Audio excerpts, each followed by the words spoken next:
Olá, sejam muito bem-vindos ao Pode Falar Prof, um projeto desenvolvido pelo PET Engenharia Civil UEM, em parceria com os professores do DEC, que tem o objetivo de melhorar a relação dos acadêmicos com os professores, realizando entrevistas para vocês conhecerem melhor sobre cada um deles.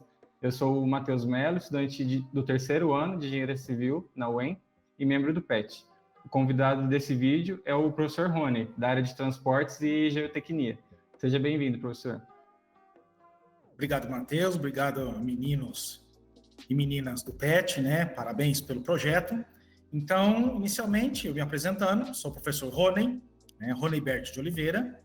Sou formado em agronomia e ministro as disciplinas aqui no DEC, como professor efetivo, da área tanto de topografia como de geoprocessamento. Então, eu deixo aberto a vocês, né, para vocês realizarem a entrevista, e estou aqui disposto e disponível a ajudá-los, né, e apresentar a nossa área de trabalho, né, me apresentar. Tem muitos alunos que às vezes não passam por todos os professores, então é um projeto muito interessante para que todo o grupo acadêmico da engenharia civil, né, conheçam todos os docentes que fazem parte do nosso departamento aqui. E muito obrigado pelo convite. Nós que agradecemos, professor, pela sua presença. Eu sou o Saulo, estudante do terceiro ano de Engenharia Civil na UEM e membro do PET. Vou dar início à nossa entrevista, que será dividida em 4 quadros, que vão abordar diferentes questões. Iniciando nosso primeiro quadro, chamado Carreira Profissional. E a primeira pergunta, professor: você sempre quis seguir carreira acadêmica? O que te fez pensar nisso? Bom, inicialmente, né, eu não sentia apreço nenhum pela carreira acadêmica e nem pela carreira docente. A docência dentro da minha evolução profissional, ela foi mais do que uma situação orgânica, uma situação natural, do que algo que eu buscasse mesmo dentro da área. A minha ideia nos estudos de graduação, mestrado e doutorado sempre foi seguir uma carreira nova que no mercado, que era geoprocessamento, sensoramento remoto, geoinformação, agricultura de precisão, e dentro do processo, do que propriamente ministrar a aula, né, ser o docente, professor de informação. Porque na época não existiam cursos destinados para essas linhas de trabalho.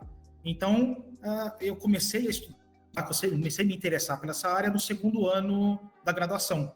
Eu fui trabalhar com o professor Marcos Rafael Nani, aqui da agronomia, como estagiário, e aí, pouco a pouco, eu fui me envolvendo, né, dentro da área, e acabei tomando apreço, gosto, e a vida me mostrou o caminho da docência, né? Ela nunca foi buscada por mim, ela aconteceu naturalmente.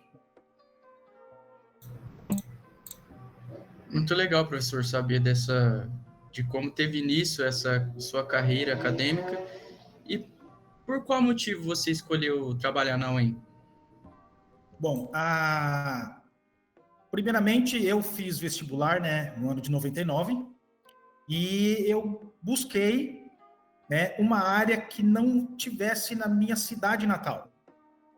Aquela idade que nós temos algumas desavenças com familiares que passa, né, isso é normal, e aí a gente quer tomar, né, a gente se acha dono do próprio nariz e quer buscar algo diferente, buscar algo novo, quer ser alguém na vida. Esse é o que todo jovem almeja, né, construir uma carreira. E eu, olhando as grandes áreas de cursos, eu observei que o curso de agronomia era um curso que não tinha na minha cidade natal, que é São Paulo. Então, apesar de São Paulo ser um grande centro, não tem agronomia pública. E eu comecei a buscar Lavras, Viçosa, e por coincidência, um tio meu, um ano antes, veio morar aqui no município de Maringá.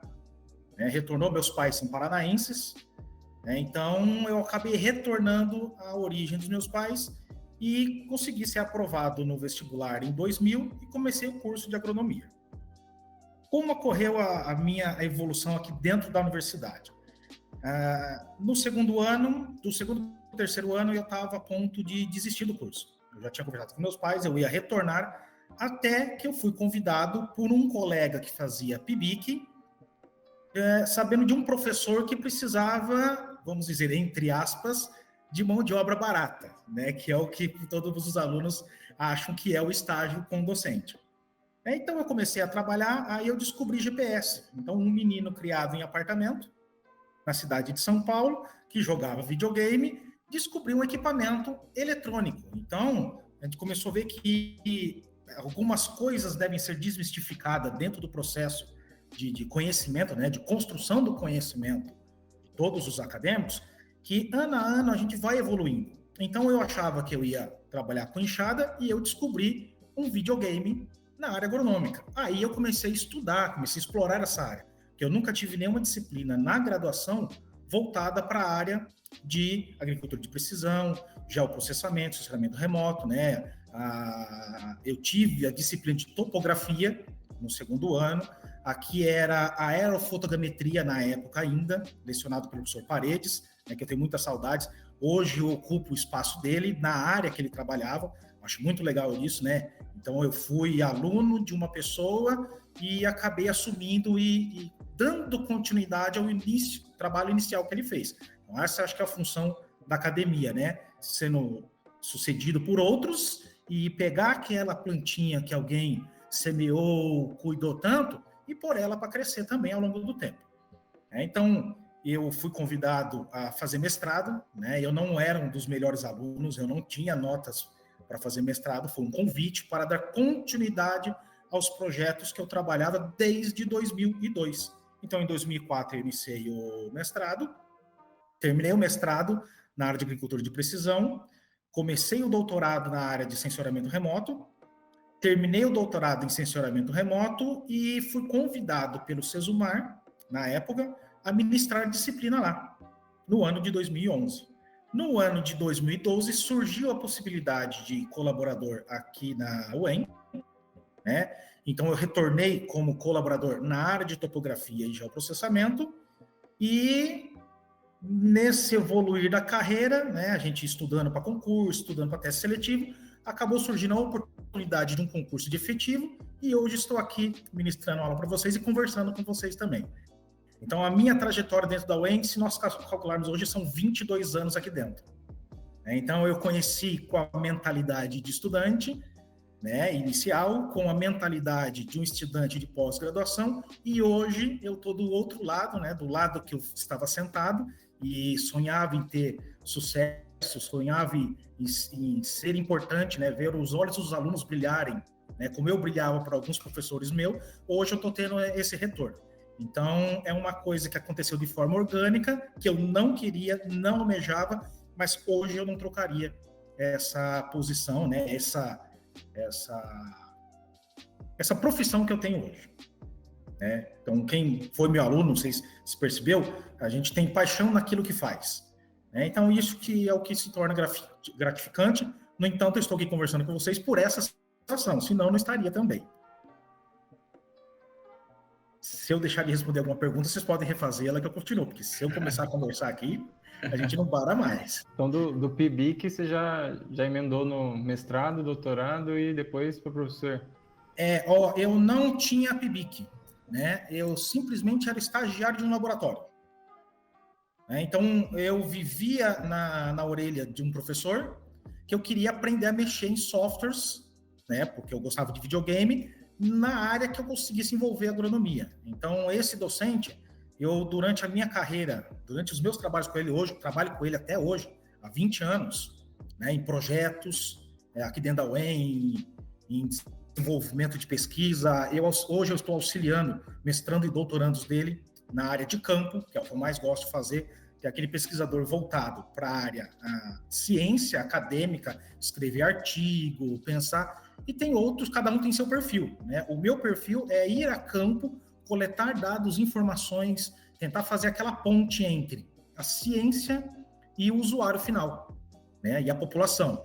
Então, sempre procuro ver o que nós temos de ciência que pode estar engavetada e como que a gente pode dar uma filtrada, dar uma amenizada e aplicar isso no usuário final. Então, essa acho que é a função, existe essa função também dentro da docência, né? Não é você só ser o pesquisador pensante e ministrar aula para o aluno. Você tem que fazer a ponte de ligação. Então, cada um tem o seu perfil, cada um tem a sua habilidade, e eu gosto dessa parte de mostrar aquilo que estão nos livros, aquilo que estão nos artigos científicos, como poderia ser resumido e aplicado no mundo que nós vivemos. Acho que essa é a função da academia. Não apenas replicar a informação, mas tentar ensinar o acadêmico-aluno, né? Onde a gente fala é as duas mentes, né? Utilizarem essa informação de forma aplicável para melhorar o mundo. Isso é evolução dentro do processo. Mas, sim, eu comecei como estagiário em projetos trabalhei com projetos em reservas indígenas, em usinas de álcool e açúcar, em área de produção de arroz, né? Sempre na área de levantamento e classificação de solos, só que para grandes áreas, utilizando daí toda a tecnologia de geociências e sensoriamento remoto, né? Para estudar grandes áreas, ao invés de micro-áreas, que era o habitual de todo mundo.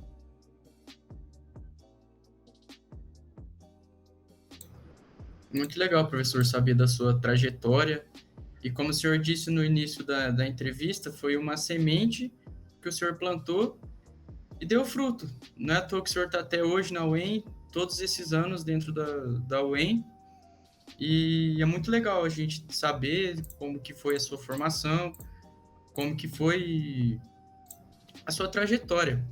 E dentro dessa trajetória, eu quero te fazer a última pergunta desse quadro, que é: qual foi o seu maior desafio nesse processo de se tornar professor?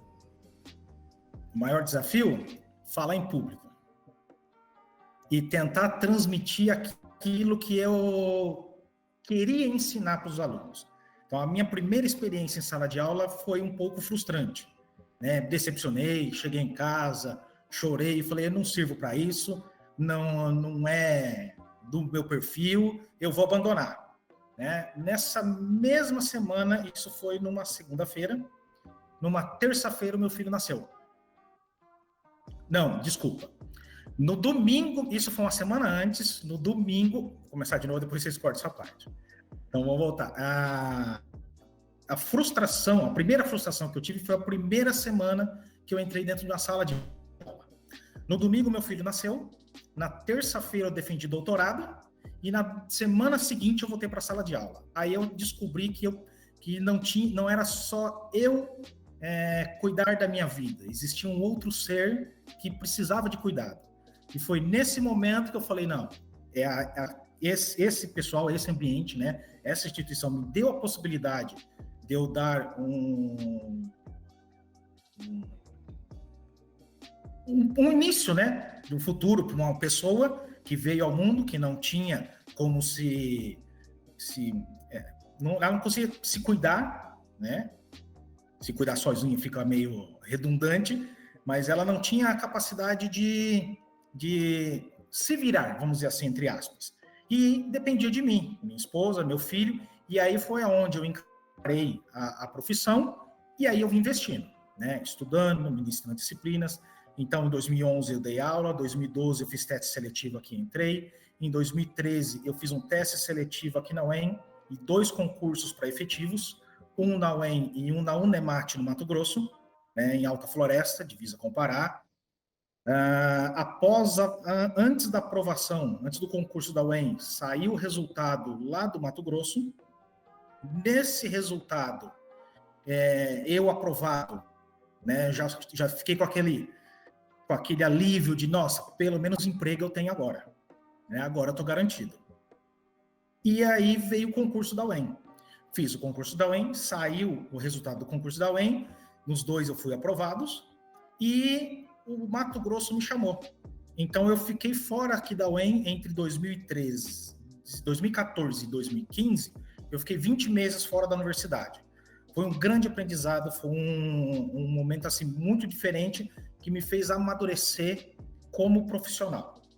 Porque eu saí daqui, onde eu tinha todos os colegas que eu teria apoio numa hora de dificuldade, e fui para um lugar novo, né, um lugar que ninguém me conhecia, que eu não conhecia ninguém, e tive que me descobrir novamente como docente, numa outra área. Fui dar aula na engenharia florestal, né? Então, saí da agronomia, fui para engenharia florestal, agora voltei para civil. Então, eu sou multiusuário, né? O importante é a resiliência, né? Isso eu quero deixar para vocês, é usar o seu conhecimento para você se enquadrar e encaixar em qualquer lugar que seja necessário, que você seja importante, que você consiga realizar a atividade, né? Então, sempre busquei isso, sempre me adaptar com o ambiente que eu estava, fazer o meu serviço o melhor possível, né? E contribuir sempre para o próximo. Então, não nego informação, não nego ajuda, né? Então, acho que esse processo de aprendizado me trouxe de volta, eu lembro até hoje, no dia 5 de outubro de 2015, me trouxe como efetivo aqui dentro da UEM, e estou hoje aí junto com os meus colegas, né? E pela previsão, nós temos alguns anos aí para frente ainda para se encontrar. Então, professor, emendando ainda nesse assunto da carreira profissional, a gente vai para o nosso segundo quadro, que é a área de atuação.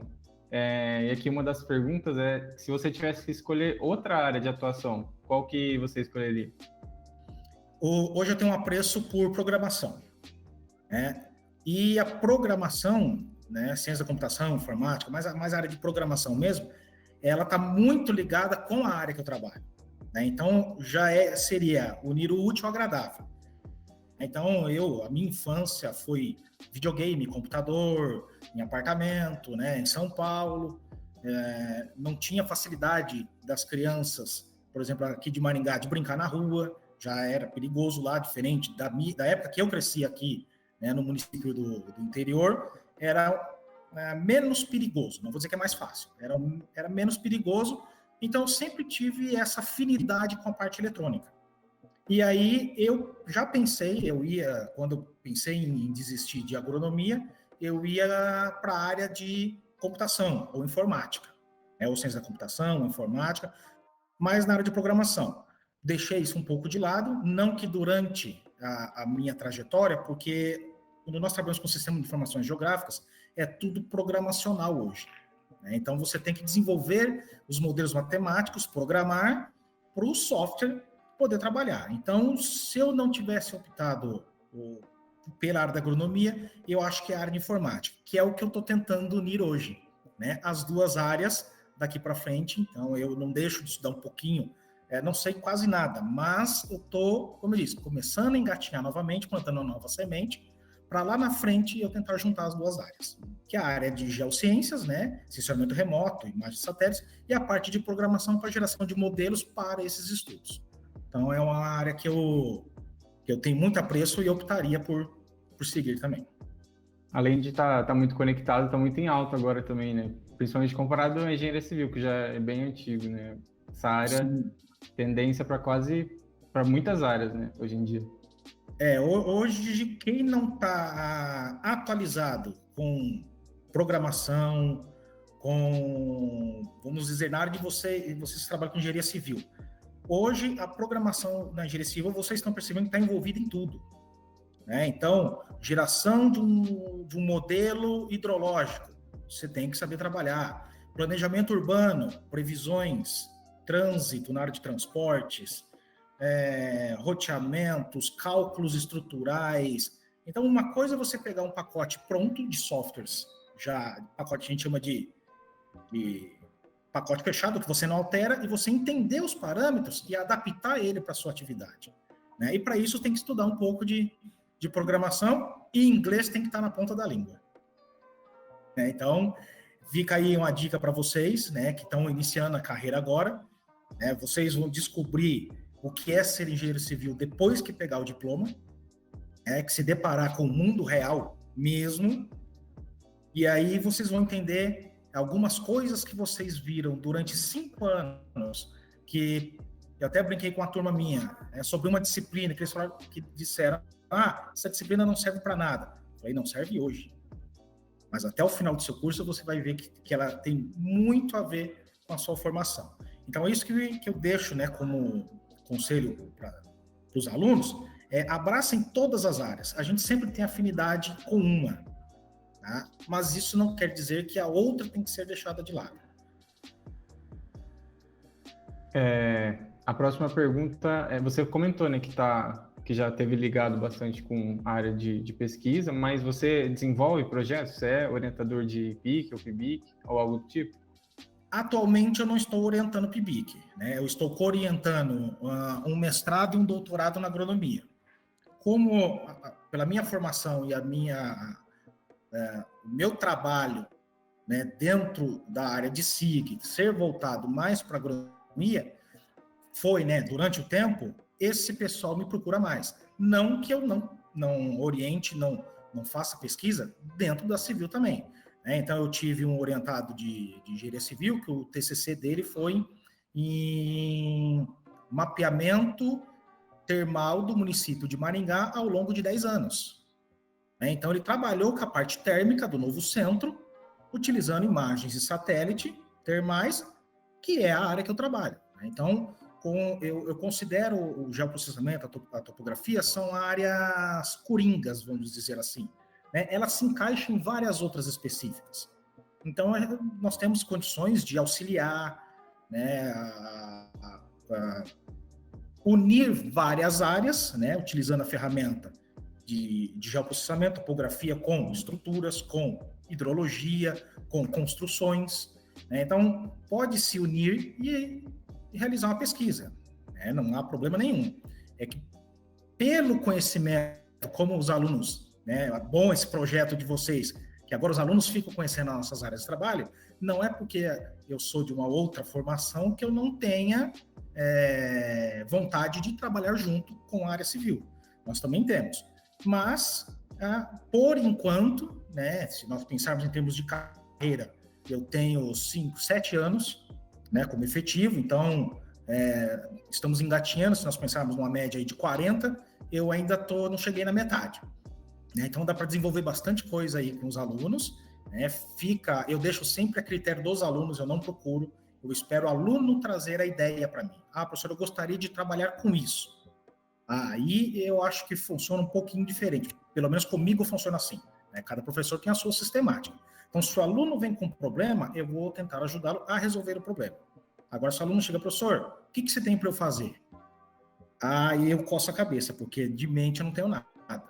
Eu gostaria de trabalhar com isso, com transporte SIG. Beleza, então vamos buscar, né, ferramentas para responder a sua pergunta. Então, eu gosto que o aluno sempre venha com uma pergunta. Como que eu faço isso? Você pode me ajudar? Se eu posso, beleza. Caso contrário, a gente procura outro colega de trabalho que pode ajudar nessa resposta. Então, é o que eu disse lá atrás. É assim que se constrói o conhecimento. De uma hipótese, de uma dúvida, ou seja, a gente vai estudando e tenta resolver um problema. Então, é o conhecimento sendo construído dentro do processo de ensino, educação, né, dentro da vida acadêmica de vocês. E, professor, ainda sobre a área de atuação, você participa também de bancas de TCC, de mestrado, doutorado? E se você pudesse dar uma dica para quem vai apresentar, qual que você daria? Participo sim, né? Estou aberto a convites. E a dica que eu dou, que eu até falei numa banca de doutorado há 15 dias atrás, é o seguinte. Quem fez o trabalho, né, quem fez o TCC, sabe como ele foi feito, sabe a metodologia aplicada, sabe os resultados obtidos. Então, na hora de apresentar esse trabalho para uma banca, olhe nos olhos dos professores, dos avaliadores e mostre que você sabe o que você fez.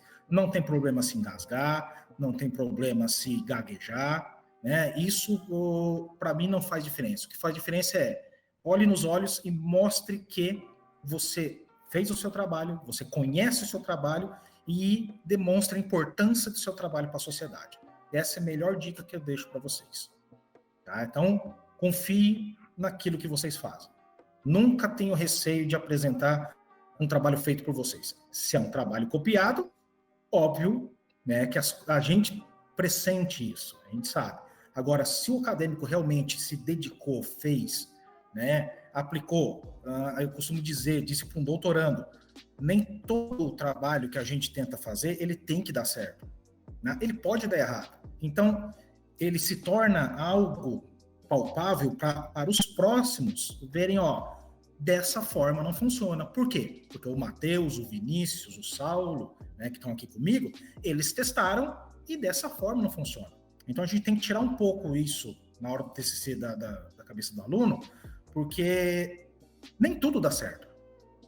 Não tem que se cobrar que todos os trabalhos que você fizer tem que dar certo. Se não der certo é porque não presta o trabalho. Não coloque isso em mente. É exatamente ao contrário. Aquela forma que foi realizada não é a forma que deveria ser feita. Cogita-se realizar de outra maneira. Então, provou-se que daquela forma não está certo. Isso não é erro em trabalho. Isso está certo. Quantos, vou pegar um exemplo aqui de outra área bem rápido, quantos sapos não foram abertos para se descobrir a anatomia dele? Então, quantas misturas de argamassa não foram feitas para chegar ao sino ideal? Quantos cozimentos de argila foram feitos para se chegar no tijolo ideal? Então, a gente sabe como não fazer, mas alguém fez errado e provou que não pode ser feita aquela coisa. Então, a dica que eu digo para vocês, nunca menosprezem o trabalho. Nem sempre as coisas têm que dar certo. As coisas têm que dar errado para a gente saber o que é certo e o que é errado. Porque senão a gente nunca vai saber o certo e o errado. Essa é a dica que eu deixo para todo mundo aí, a lição, porque os meus trabalhos nem sempre deram certos. Meu doutorado, eu tenho um doutorado pronto que eu não defendi, lógico, por motivos específicos, mas eu tive que fazer 2 trabalhos de doutorado. Um em tempo curto, por situações adversas ao momento, mas quer dizer o quê? Aquele não deu certo, eu tive que fazer outro. Não tem problema. É importante batalhar e chegar numa conclusão, no final. Nunca desistir.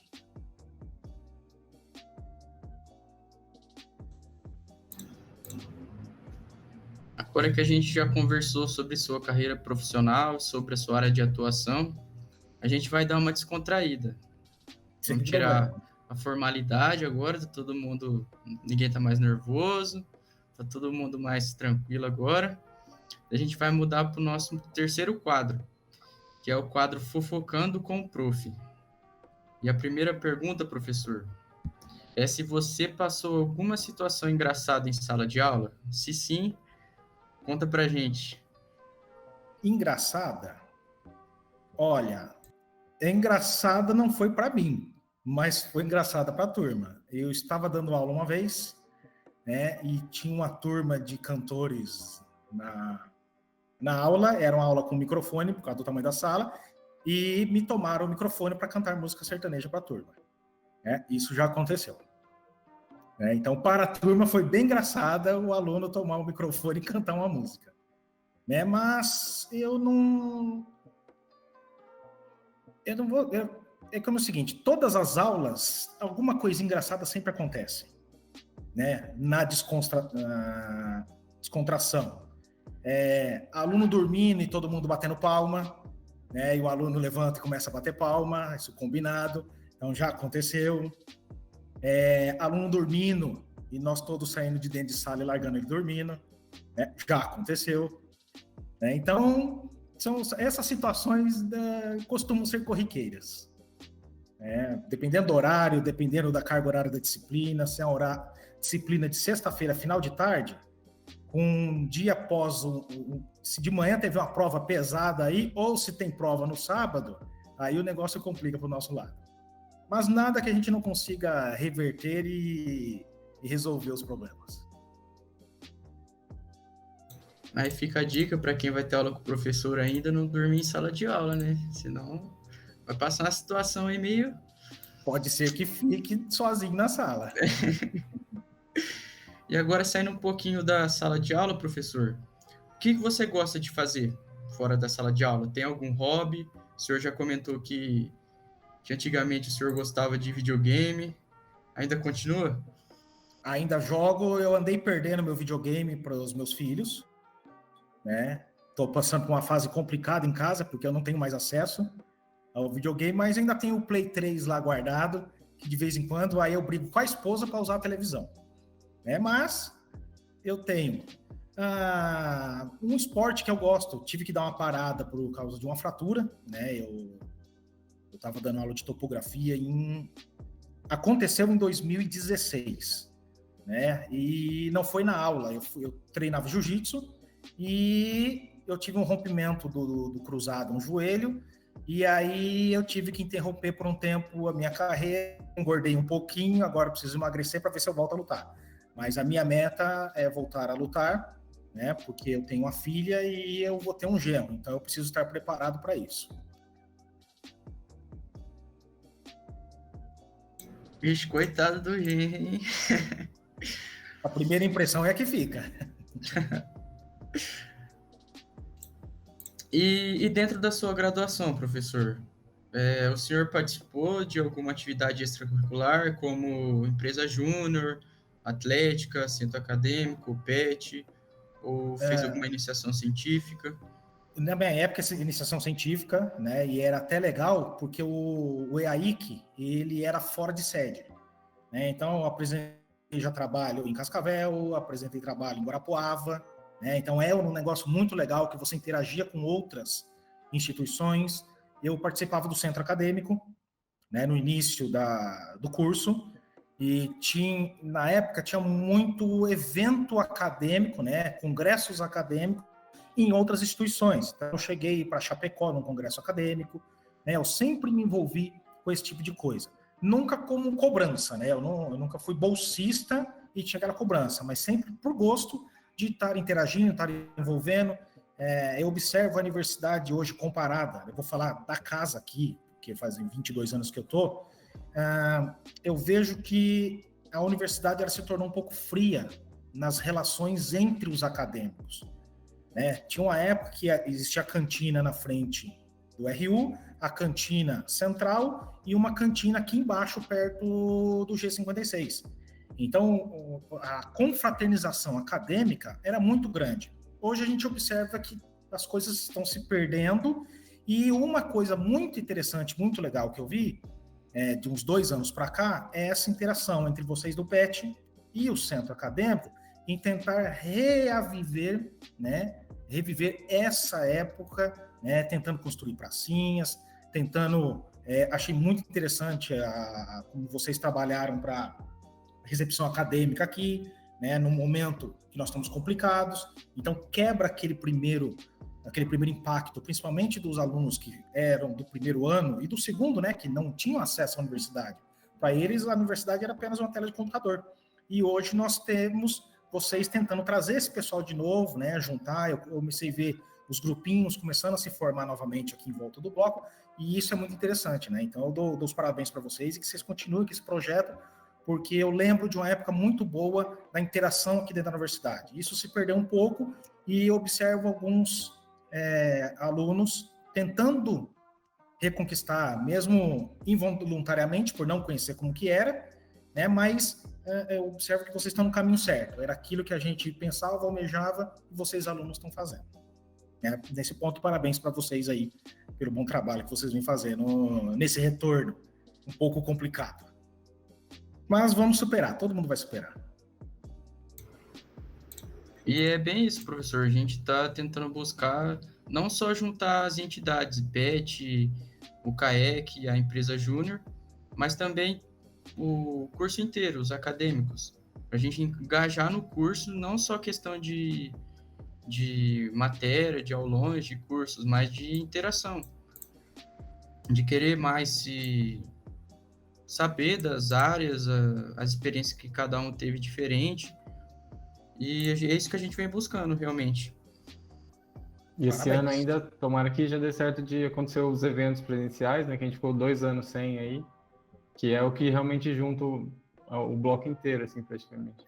Eu observo que a tendência é isso, começar a voltar, né? A gente começa a acompanhar como as coisas estão reagindo no mundo, né, a respeito dessa pandemia, e parece que o negócio está promissor aí a curto prazo. Nem falo que é a médio ou longo, acho que a curto prazo a gente já vai resolver isso aí. Nós não, né? A sociedade vai resolver.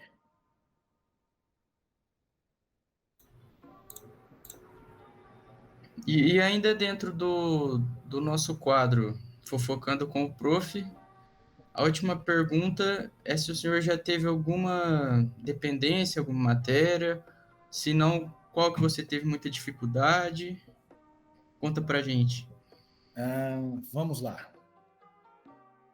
Biologia celular, hoje chama de citologia, né? Eu fiz 3 vezes. Botânica, eu fiz 2 vezes. Fisiologia vegetal, eu fiz 3 vezes. Irrigação, é a única disciplina da agronomia que eu fiz mais de uma vez, foram 2 vezes, irrigação hidráulica. Então, eu não fui o melhor exemplo na graduação, né, para chegar onde eu cheguei. Todo ano eu levava pelo menos 4, 5 exames, né, estudava para 3, 2, 3, para levar, na época era anual, levava 2 DP, né, então eu não fui o melhor aluno. Né, não fui o pior, nunca reprovei, mas também não fui o laurea da turma. Então, fica aí para vocês que não importa se você é o melhor aluno, se você é o pior aluno, se dedique no momento certo, na hora certa e busque seus objetivos que você alcança. Né? Hoje eu era um aluno, eu fiz o mestrado e o doutorado sem bolsa, né? Então eu trabalhava de final de semana, fazia mapeamento e levantamento de reservas, de lotes. Então dessa forma que eu aprendi o GEO, a topografia, o georreferenciamento, para poder bancar os meus estudos durante o mestrado e metade do doutorado. Eu só consegui bolsa da metade do doutorado para o final. Né? Que daí eu saí de muita DP e aí eu realmente fui estudar aquilo que eu gostava. Então, todas as disciplinas, né, eram escolhidas por uma linha de raciocínio que eu tinha na época, né, que não mudou até hoje, mas aquelas que eu escolhi, e aí eu acabei chegando aonde eu cheguei, né, não por sorte, mas batalha, né? Como os tropeços que a gente leva na vida, a gente dá uma segurada, a gente tenta passar só a parte boa, mas eu acredito que todos os professores tropeçaram também, né? Para chegar onde chegaram. Então é tropeçando, caindo que a gente levanta, tropeça, cai, levanta. Chega uma hora que você só tropeça, você para de cair. E chega uma hora que você para de tropeçar, que você aprende a andar. Não é assim que as coisas funcionam. Então, não fui um dos melhores alunos, levei muito exame, muita DP, né, mas consegui me formar a tempo e pela minha dedicação dentro dessa área extra classe, né, a área de projetos, de acompanhar campo com um professor, acabei sendo convidado e partindo para a área de educação, né, do mestrado e doutorado. Vixe, professor, você ralou demais, então, porque geralmente mestrado e doutorado, a bolsa, que geralmente é a renda dos alunos, né? E você trabalha no final de semana, deve ser muito corrido. Não, eu fiz uma proposta com meu pai em 2004. Como eu fiz universidade pública, vocês estão vendo que a gente mistura o assunto, que era para ser lá no começo, fica para o final, não tem problema. Para fazer universidade pública, meu pai conseguiu juntar o dinheiro para me comprar um Uninho, na época. Eu pedi para ele que eu não queria um Uno, eu queria um GPS. Geodésico, né, um L1. Ele queria me matar. Como que eu estava trocando um carro por um equipamento deste tamanho? Né? E ele não entendia. E aí eu conversei com ele tudo e falei, não, é a área que eu quero seguir, gosto disso e vou fazer mestrado e nas horas vagas eu vou trabalhar. Né? Então, eu comecei a trabalhar na cidade dos meus avós, né, que meu pai, minha mãe e meus pais moraram, né, e a família do meu pai foi para o estado de São Paulo, em Indaiatuba, e da minha mãe ficou aqui em Moreira Salles. Então eu comecei a fazer levantamento de áreas agrícolas, mapeamento, na época, hoje vocês conhecem como CAR, né, Cadastro Ambiental Rural, só que antigamente nós tínhamos o CISLEG, que era gerenciado pelo IAP, e toda propriedade tinha que ter a demarcação de reserva, né, tanto reserva ciliar, na beira de córregos, como a reserva legal, que é os 20% de área preservada. E eu entrei bem nessa área para fazer esse tipo de mapeamento. Foi onde eu consegui recurso para custear os meus estudos. Então, tem bastante professores, tem bastante acadêmicos aqui, né? A gente conhece aqui no PEU, aqui no PCV, que é da Engenharia Civil, acadêmicos que trabalham para custear os estudos também. Então, se todo mundo falar para vocês que a vida é fácil para todo mundo, não é para todo mundo, não. Tá? E a vida não é fácil. Né? Se for muito fácil, desconfie. Porque tudo que é fácil, eu acho que tem alguma coisinha errada.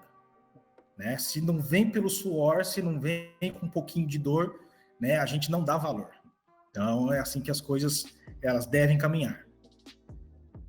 Achei engraçado essa situação do carro. Imagina a cara do seu pai a hora que você falou. Eu tinha uma Titanzinha na época. Eu vendi até minha Titan, né? E eu ia de ônibus lá para a cidade e levava um CPU e um monitor dentro de um ônibus, e um GPS, né? Do Expresso Maringá.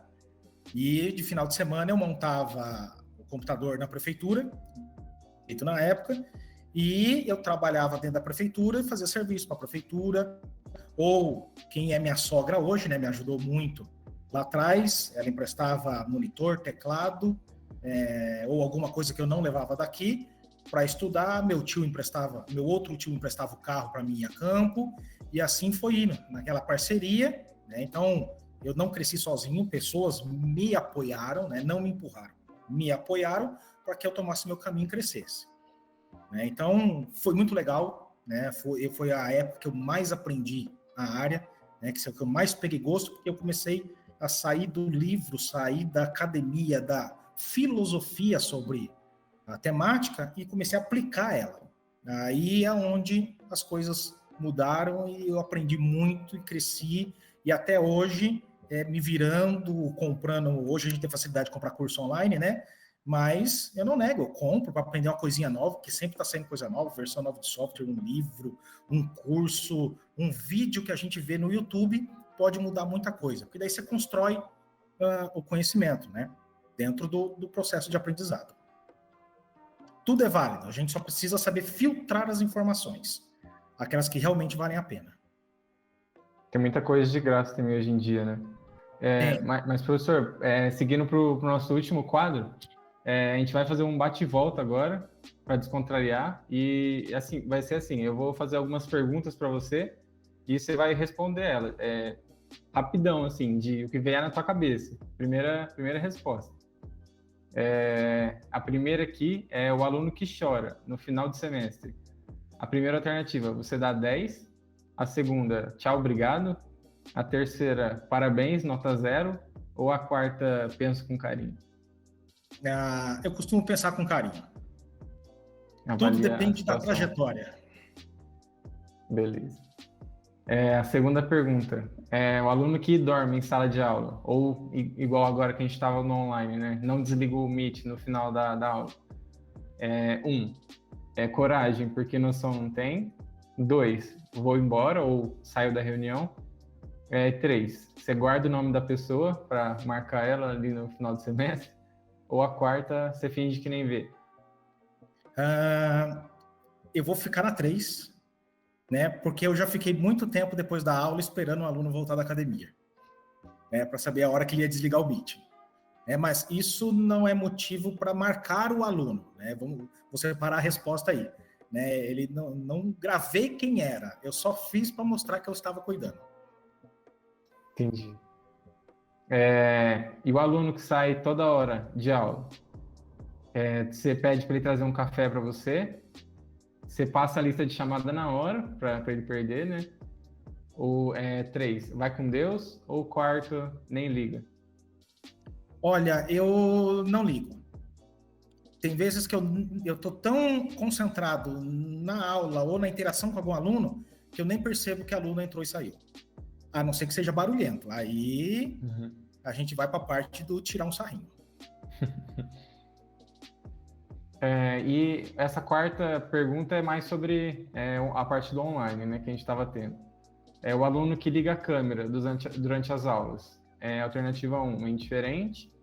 O 2, não ganha nota, mas ganha moral. O 3, puxa saco. Ou o quarto, ganha pontinhos na prova. Ganha moral. Né? Porque dar aula para uma tela de computador com só fotinha e letra, vocês não acreditam, não é fácil. Eu tinha 40 alunos numa turma e ninguém abria a câmera. Eu não sabia se tinha alguém em sala de aula ou não. Então eu dou uma moralzinha para quem liga a câmera. Deixa o professor menos solitário aí, não. A quinta pergunta. É o aluno que inventa desculpa por não ter respondido a chamada. Alternativa 1, micão. Alternativa 2, nem ligo. 3, finge que acredito. Ou 4, acredito de verdade. Finjo que acredito. Beleza. E foi essas as perguntas, professor. Agora o Saulo vai dar continuidade. Então é isso, professor. Foi muito bom nossa conversa. Com certeza, os alunos vão gostar muito de saber um pouquinho mais sobre você. Obrigado novamente pela presença. Obrigado vocês pelo convite, né? Parabéns pelo projeto. E agora a gente consegue se encontrar aí nos corredores novamente. Né? Fica um abraço a todos e, precisando, todo mundo sabe onde me encontrar. Agradecemos mais uma vez a sua participação, professor. A gente fica feliz que você topou. E para você que assistiu o vídeo até aqui, obrigado também. E lembra de curtir o nosso vídeo, se inscrever no nosso canal, porque a gente está postando uma série de entrevistas, né? Então, para você ficar antenado aí nas entrevistas que vão saindo, também ativa o sininho. E é isso. Obrigadão. Até mais. Até mais. Abraço a todos.